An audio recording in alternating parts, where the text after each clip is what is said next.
last week, and we just want to keep it fresh in your minds. And I love what she says there at the end. It's all the stories we don't know. It's all the stories we don't know. And what they're doing is incredible. Isn't that awesome and amazing? And I want to get to, and talk about today the thing that prevents us from knowing all those stories. The thing that prevents us from getting to know not only the strangers in our life and our neighbors in our lives, but also just the people that we are friends with, we are coworkers with, the people that we are even is in our family. And that's our assumptions. I don't know if you do this like I do this, but sometimes, I just think that I can see a person or I can interact with a person and I can just know off the bat, we're not going to get along. We're not going to jive. Like, they're not going to be a person that I'm going to get along with, okay? And I did this one time in college. I had a resident assistant of mine. His name was Matt. And this guy was just not like me in the way that, I don't know how to describe it. But this is what I got from Matt. He was just kind of like a total dude bro, which definitely makes me insecure because I'm totally not, okay? And look at me right now. I'm not, okay? I just don't fit in. Those people make me insecure. And so automatically I was like, man, this guy's just a total arrogant. He's a jerk. Some of the things he said and did, he was just like a total athlete. He had it all. And I was like envious of that, but not only that, I just didn't want to associate with him. So first year of college, he was kind of like this person I just pushed aside. And you know what? At the end of college, my last semester, he was my roommate. I married, I was the officiant at him and his wife's wedding. He's one of my best friends now. And I look back and I was like, how did I get that so wrong? How did I totally miss that this guy was such a cool, awesome, amazing person? And it's the labels that I put on him. It's the assumptions I made about him because of how he looked and how he behaved.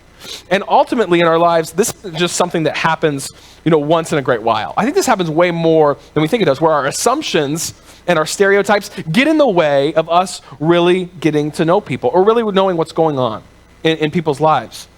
And there's this verse in the Bible where I think that not only is this just a good thing to do, whether you're a Christian or not, but this is something that God's calling us to do, is to look beyond the surface in people's lives, to look beyond the stereotype that they are engulfed in or the label that they even put on themselves. And it's out of 1 Samuel 16 verse 7. And this verse is where this guy Samuel's trying to pick who's going to be king next. And he's trying to decide who that is. And this is what God tells him. But the Lord said to Samuel, don't judge by his appearance or height, for I have rejected him, this candidate for kingship. The Lord doesn't see things the way you see them. People judge by the outward appearance, but the Lord looks at the heart. And folks, I am glad today that the Lord does not just look at my appearance, right? Because there have been, if you were to play a couple snippets of my life, there were some moments where I look barely like a Christian, let alone like a pastor, like someone who should be speaking to you right now. And we all have those moments in our life where we go, oh gosh, I hope nobody finds out about that, right? We have those moments where that's not me, that's not who I really am, that's not who I really want to be. We have these things that are going on behind the scenes, beneath the surface, that we really either don't want to deal with or don't want to let people know that those things are going on, And a lot of times when we make assumptions, we miss that. We miss what's really going on in people's lives, and we label people based on what they appear to do. And I'm reading this book right now that's really helping me think about how I interact with strangers and how I interact with people in general. And it's this book by a guy named Malcolm Gladwell. It's a book called Talking to Strangers. So we have a picture of that. It's a great book. It just came out. He's a New York Times bestseller, if that makes any difference to you. He has a great podcast, Revisionist History. And he's talking about the factors that get in the way of really knowing people. And one of them is this belief that he calls our belief in transparency. Okay?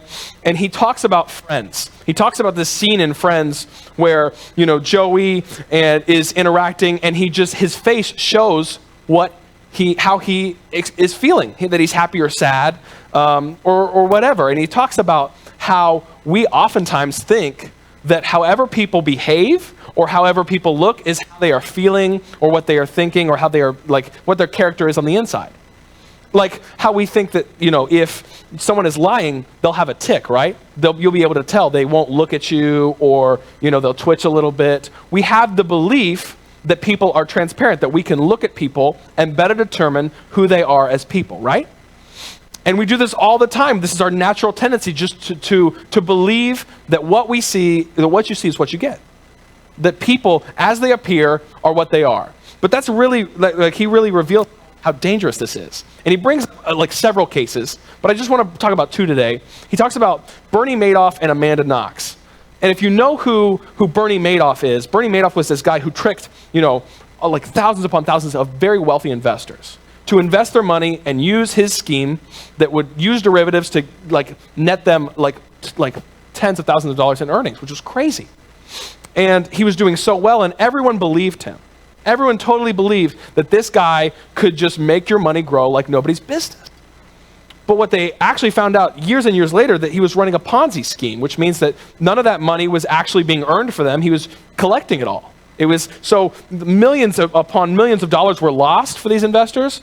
But the people that they interviewed who met with him, who investigated him, said this guy is one of the best actors we know, because he seems so genuine. He seems like he really knows what he's talking about.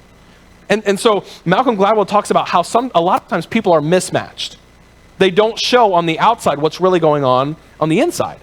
And the same is true for Amanda Knox. If you remember what happened with her, she was studying abroad in Italy, and she had a roommate, and that roommate was murdered, and she was the primary suspect. But why was she the primary suspect? Because she looked guilty. She would do stuff like this. When they had the crime, they were walking through the crime scene, and they put on those little booty shoe things, She did this little twirl and said, ta-da, and they were like, she's not showing any remorse. She's not, she's looking weird. She doesn't look right. And so for 4 years, she was kept in an Italian prison, and there was all this trial, and there was no DNA evidence that she had done it. But she just looked guilty. She looked suspicious. She looked like she had done it. And there are all of these times in our lives where we do this with people. On an even bigger level, he talks about this experiment where they took 500,000 court cases where people were put on bail from New York City, and they ran it through a computer program, an AI, that would try to calculate who would reoffend. And they found out that the computer program was 25% better at determining who would reoffend than judges in New York City. And that means that the computer, who only saw these people's rap sheets, they were only fed data. They didn't see these people in person. They didn't see how they acted or how they behaved in the courtroom. They didn't know the full gravity of their situation. All they had was a rap sheet. They were better able to predict it. And in fact, the people that the computer flagged as the top 1% that would reoffend, the New York City judges let 48% of those people go, which is incredible, right? And so Malcolm Gladwell is talking about how this belief that people appear as they are is really, really a dangerous belief. It's really, really a dangerous belief. And the truth is that we know that in our lives, there's way more going on than meets the eye, right? If you were to look at me and ask me, what kind of music do you like? I want you to imagine what I would respond to. Just by looking at me, what do I look like I listen to, right? I used to be a huge Screamo fan. Casey's very glad that that's over in my life. And I also love hip hop and rap.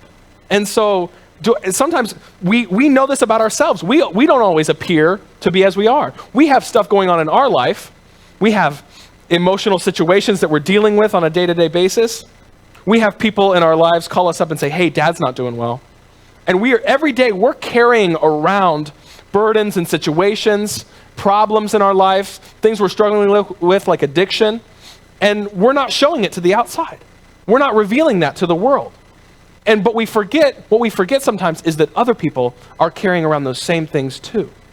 But what happens is if we allow our belief in transparency, or if we allow our assumptions to take over our natural default setting, we're going to assume that those people don't deal with those things. And we're going to miss what's really going on. And what I'm so grateful for is that God, and the story we're going to look at with Jesus today, he really shows us how to get beyond that. Because I am so glad that God doesn't just look at the surface level me. I'm glad that God looks deeply into my heart and looks deeply into my life and says, what's really going on here? And I think desperately in our lives, we really want to be known. We really want to be deeply known. But we're terrified of what would happen if people really found out what was going on behind the scenes, beneath the surface. And what Jesus shows us in this passage today, in this story, I think is really inspiring, even if you're not like 110% into this God thing. I think that the way that Jesus interacts with people is really, really like powerful, because he finds a way to not let the stereotypes and the labels get in his way of talking to someone. And ultimately, if we're Christians, don't get in the way of us showing the love of Jesus and giving people the gift that we have of God in our lives.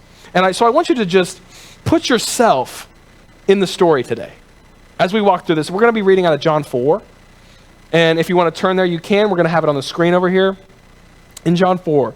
This is a kind of like some weird stuff happens in this story. So I hope that we kind of like enjoy that as we're in the middle of spooky season. I want us to like let this text kind of change how we think about not only Jesus, but how we think about how we can approach the world. Okay? So I want you to put yourself in the position of this Samaritan woman who's going to come up in this story. So at this point in Jesus' life, he is traveling and teaching and preaching. He's healing people, and he's coming through Samaria. And Samaria, the people of Samaria and the Jewish people did not get along. And this is like not like Bengals, Steelers, like Michigan, Ohio State kind of stuff. Like this is like heavy, deep religious stuff that they've got going on. They hated each other. And so what happens in this story is kind of wild. So Jesus sits down by this well, and we'll pick up the story in chapter 4, verse 7. And it says this: "Soon a Samaritan woman came to draw water, and Jesus said to her, 'Please give me a drink.'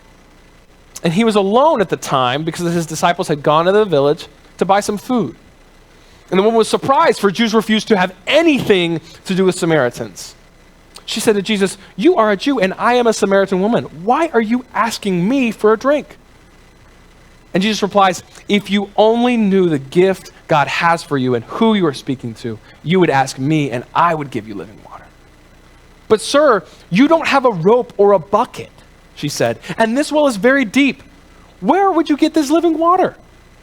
And besides, do you think you're greater than our ancestor Jacob, who gave us this well? How can you offer better water than he and his sons and his animals enjoyed?' And Jesus says this: 'Anyone who drinks this water will soon become thirsty again.'" Now, this is like, if we're putting ourselves in the story, in the position of this woman, let's just admit, first of all, this is a weird conversation, okay? Like if someone came up to you and was like, "Hey, I've got this living water that you can drink and you'll never be thirsty again," you would be like, "All right, we gotta go. See you later. Not having a conversation with you today." This is a weird encounter for this woman, like for multiple reasons, and we'll get into that. But this is a conversation this is where the conversation begins to change, though, too, because it starts up from this conversation that's really like weird and awkward for her, but then he starts talking about like satisfaction and what's going to really satisfy her in life. And you don't just have those kind of deep conversations like anymore, hardly ever, let alone with a close friend or a relative, let alone with someone who's, who you run into while doing errands. And so in verse 14, it says this: Jesus says, "But those who drink the water I give will never be thirsty again. It becomes a fresh, bubbling spring within them, giving them eternal life." And the woman says, "Please, sir, give me this water. Then I will never be thirsty again, and I won't have to come here to get water." Now, I can't tell. I'm not going to assume, that'd be kind of hypocritical, that she is being sarcastic here, but she totally could be. Because if someone offered me living water that would never make me thirsty again, I'd be like, "Yeah, sure, okay. Yeah, I mean, like, I know that, like, your little life water thing is really cool, but I'm sure it can't do that. I'm sure it can't do that." And then Jesus tells her to do this: "Go and get your husband." And she says, "I don't have a husband," the woman replied. And Jesus said, "You're right. You don't have a husband, for you have had 5 husbands, and you aren't even married to the man you're living with now. You certainly spoke the truth." I love Jesus' sarcasm.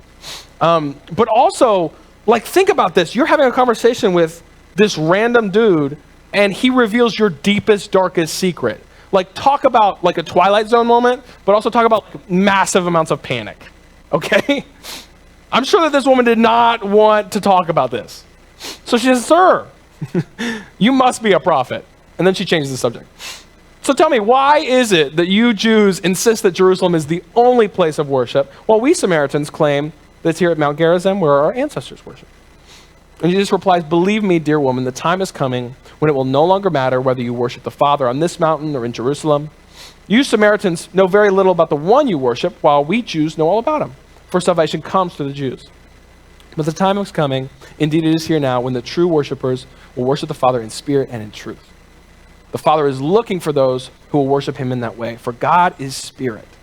So we must worship him in spirit and in truth. And the woman said, I know the Messiah is coming, the one who is called the Christ. When he comes, he will explain to us everything. And this is the big reveal moment. And Jesus tells her, I am the Messiah. Bam, shocker.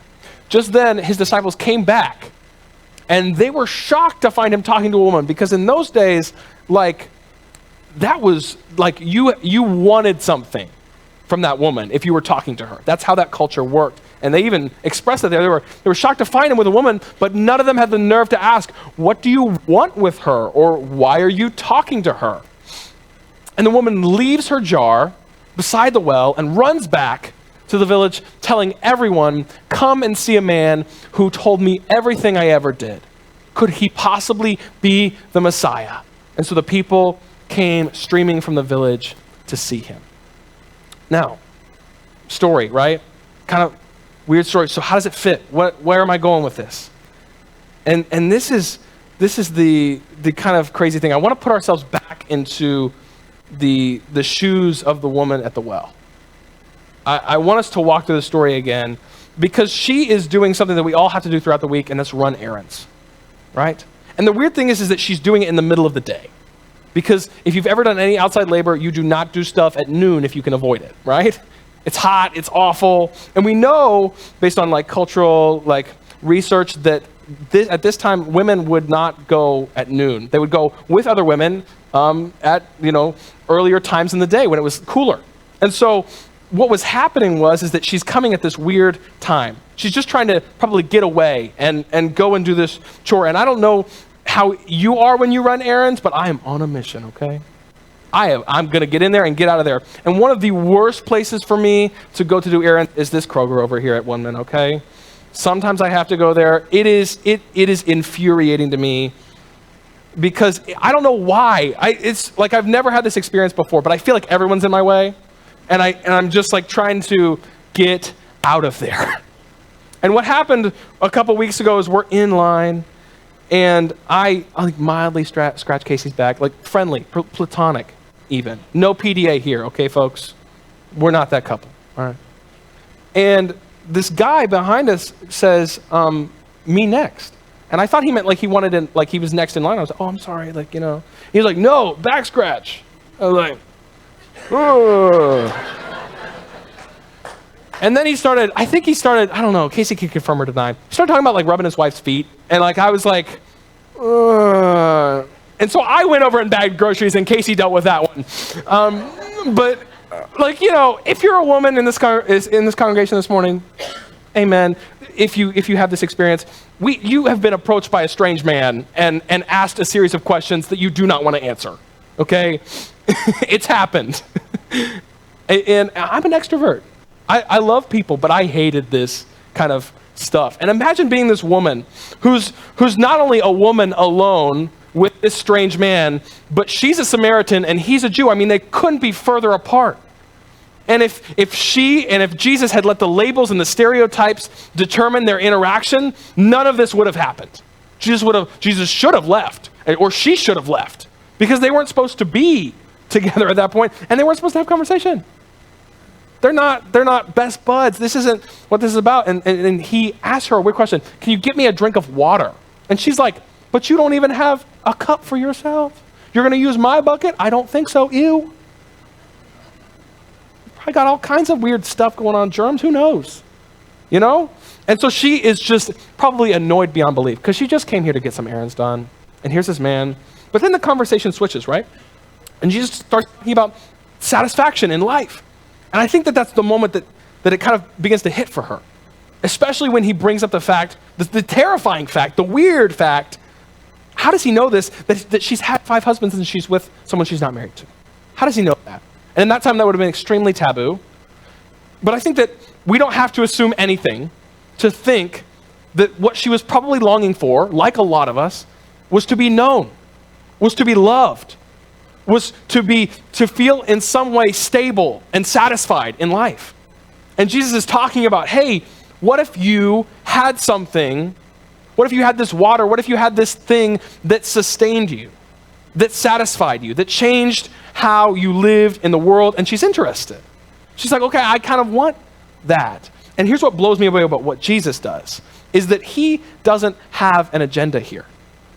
Jesus isn't here to scold this woman about her 5 husbands. In fact, he brings it up so that she knows that she is known but not judged. Known but not condemned. For Jesus says, I've come not to condemn the world, but to save it.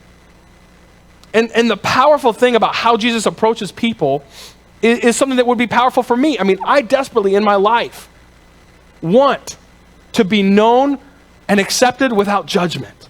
Anybody else in here want that? Just a couple people, 3, 4. The rest of you are completely accepted. You are the top of your class, most popular. I am alone here. Great. No, we want that. And I think this woman at the well wants this deeply. And Jesus, instead of choosing the default setting of the time, instead of choosing to let labels and stereotypes and assumptions just run loose, he chooses to have conversation. He chooses to be aware that there is more going on behind the scenes in her life.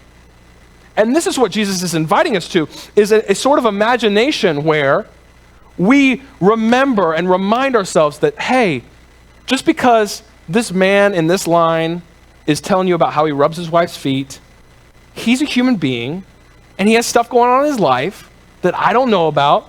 So let's stop the assumptions about how creepy this guy is and whether he's on, stop the assumptions and say, okay, God, what do you have for me to do in this situation? How can I communicate with this person? Who is this person to you? Because the fact is if we ignore the stranger, if we ignore our neighbor, we will miss Jesus. Because Jesus never ever comes to anyone and says, hey, guess what? I am the Messiah. I am Jesus. I'm here to save you. He appears first as the stranger. First as the stranger. And if people are willing to accept the stranger and willing to get to know Jesus, then Jesus says, okay, I am the Messiah. Okay, here is this gift.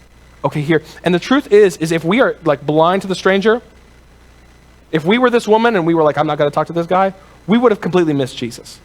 And I wonder in our lives, what kind of interactions, what kind of things are we missing because our assumptions and our default setting takes over and we just are on autopilot.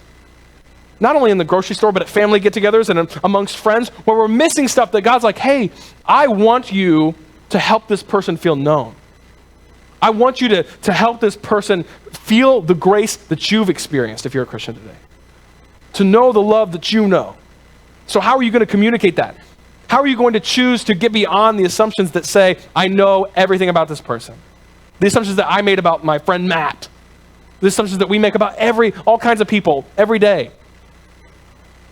And there's this guy by the name of like David Foster Wallace, and he did a commencement speech at college, Kenyon College. It's super swank. It's up by Mount Vernon. It looks like Hogwarts. If you ever get a chance, if you're up there, they almost shot the Hogwarts film, like Harry Potter there. So it's really cool place.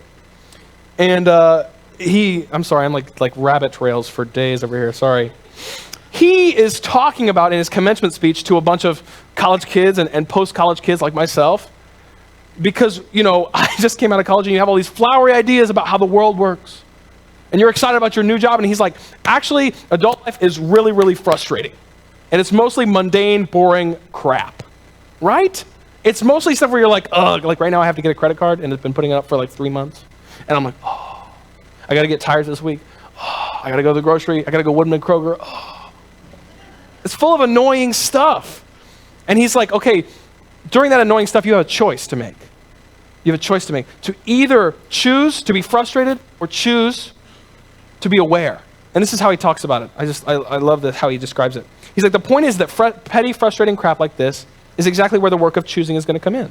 Because the traffic jams and crowded aisles and long checkout lines give me time to think. And if I don't make a conscious decision about how to think and what to pay attention to, I'm going to be ticked and miserable every time I have to shop. Because my natural default setting is that this is the certainty that situations like this are really all about me, about my hungriness and my fatigue and my desire to just get home. And it's going to seem like everyone else is just in my way. And who are all these people in my way? And look at how most of them are repulsive and how stupid and cow-like and dead-eyed and non-human they seem in the checkout line. Or at how annoying and rude it is that people are talking loudly on their cell phones in the middle of the line. And look at how deeply and personally unfair this is. And maybe it's just me, but that's me in the supermarket. That's me most of the time in my life. When somebody cuts me off, I'm like, who is driving this? Who is this evil person who is out to get me? You know, it feels personal. It feels personal because our whole life we live like just inside our brain. So everything feels like it's just happening to us. Every day of your life, you're fed information by your brain that the world revolves around you. And the truth is it doesn't. And we have to work hard to break that and say, okay, God, you are the one who's created the world. You are the center of attention. What do you have in mind? What are you up to? And he closes by saying this: most days, if you are aware enough to give yourself a choice, you can choose to look differently at this fat, dead-eyed, over-made-up lady who just screamed at her kid in the checkout line. Maybe she's not usually like this. Maybe she's been up 3 straight nights holding the hand of a husband who is dying of bone cancer.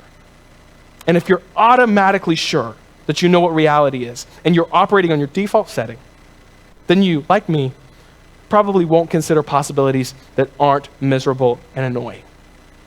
It will actually be within your power if you really learn how to pay attention, if you really learn that there are other options. It will actually be within your power to experience a crowded, hot, slow, consumer terror type situation as not only meaningful, but sacred, on fire with the same force that made the stars, love, fellowship, the mystical oneness of all things deep down. And I remember when I was reading this week, I was reminded of that drive-through prayer video we showed. And right after we cut it today, she said, what if these people just got really bad news? What if they have chemo? What else is going on? And that's the imagination that I think that Jesus is calling us to today. To when we're interacting with people, despite how annoying they are, despite how strange they are, how can we have this imagination, this holy imagination that says that there's something going on behind the scenes? And that not only is that thing maybe causing our frustration, but it might be something that the Lord wants to speak through us. And that's the amazing beauty that we get when we join this thing, this movement that Jesus is about, is that situations like me going to the grocery store are opportunities for God to show love and grace, are more than just me going to the gym, are more than just me just doing what I do, more than just me going to work.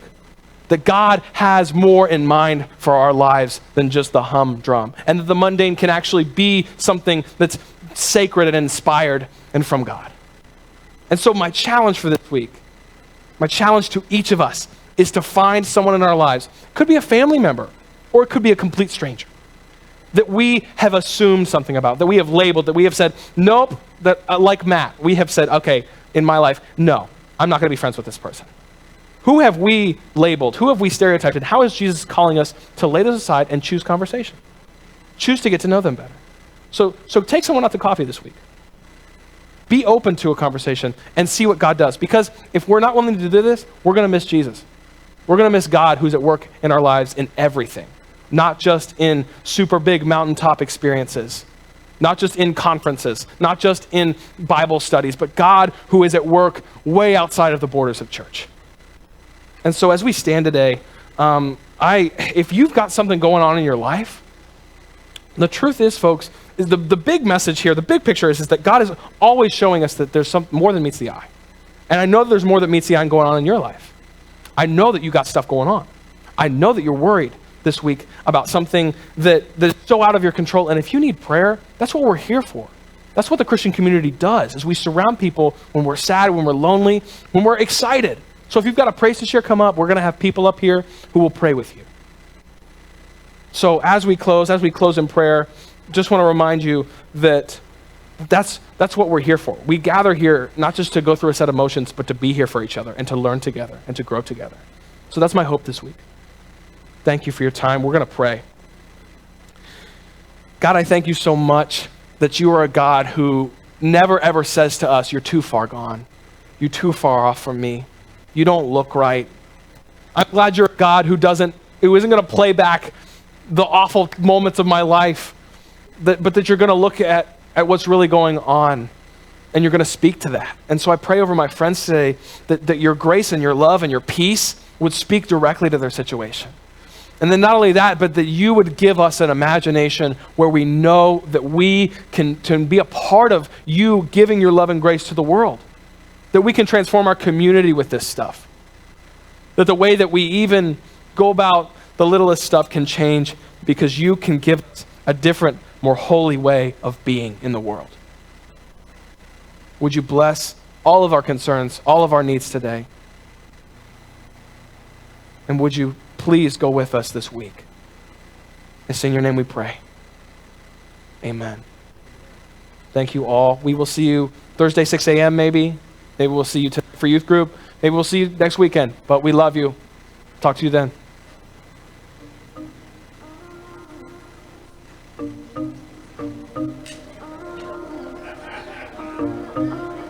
Lately I've been reeling, watching the nightly news. Don't seem to find the rhythm, just wanna sing the blues. Feels like a song that never stops.